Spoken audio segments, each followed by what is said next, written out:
Hello guys, വരൂ നമുക്കൊന്ന് room clean ചെയ്യാം. ഈ കാണുന്നതാണ് എന്റെ റൂം. അല്ല, അങ്ങനെ തറപ്പിച്ച് പറയാൻ പറ്റൂല, ഞങ്ങളെ റൂം എന്ന് വേണമെങ്കിൽ പറയാം. കാരണം എന്താ വെച്ചാ ഇവിടെ എന്റെ അനിയത്തി അനിയനും ഉണ്ട് എന്റെ കൂടെ. ഇത് കാണുമ്പോ നിങ്ങൾക്ക് തോന്നണില്ലേ ഇടയ്ക്കെങ്കിലും ഒക്കെ ഒന്ന് പെയിന്റ് അടിച്ചൂടേ എന്നൊക്കെ? ഞങ്ങൾക്ക് ഒരു കഥ പറഞ്ഞുതരാം. ഏകദേശം ഒരു 10-14 വർഷങ്ങൾക്ക് മുമ്പ്, അതായത് ഞാനൊരു 2-ലോ 3-ലൊക്കെ പഠിക്കുന്ന സമയത്ത് നമ്മൾ ഈ പുര എടുത്ത് ഇങ്ങോട്ട് മാറി. അവിടെ നിന്ന് ഇപ്പൊ ഇവിടെ തന്നെ ഇപ്പൊ ഇത്ര കാലായി. കാലങ്ങൾ മാറുമ്പോ പെരന്റെ കോലങ്ങൾ മാറുമല്ലോ, സ്വാഭാവികം. മാറ്റങ്ങൾക്കനുസരിച്ച് പെര ഒന്ന് പുതുക്കി പണിയാന്നുള്ളൊരു തീരുമാനത്തിലായിരുന്നു. പക്ഷെ തീരുമാനമായിട്ടില്ല.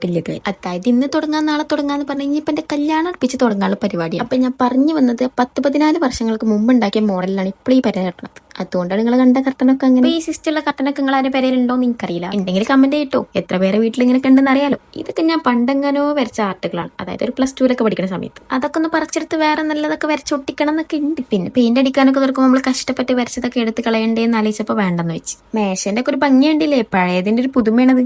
ഇപ്പൊ വാഷ് ചെയ്ത് കർട്ടനും കൂടി ഇട്ടാൽ റൂം അങ്ങോട്ട് സെറ്റ് ആയി. ടേബിൾ ഓർഗനൈസ് ചെയ്യേണ്ടി കാണണ്ടേ, നമുക്ക് അടുത്ത വീഡിയോയിൽ പറയാം.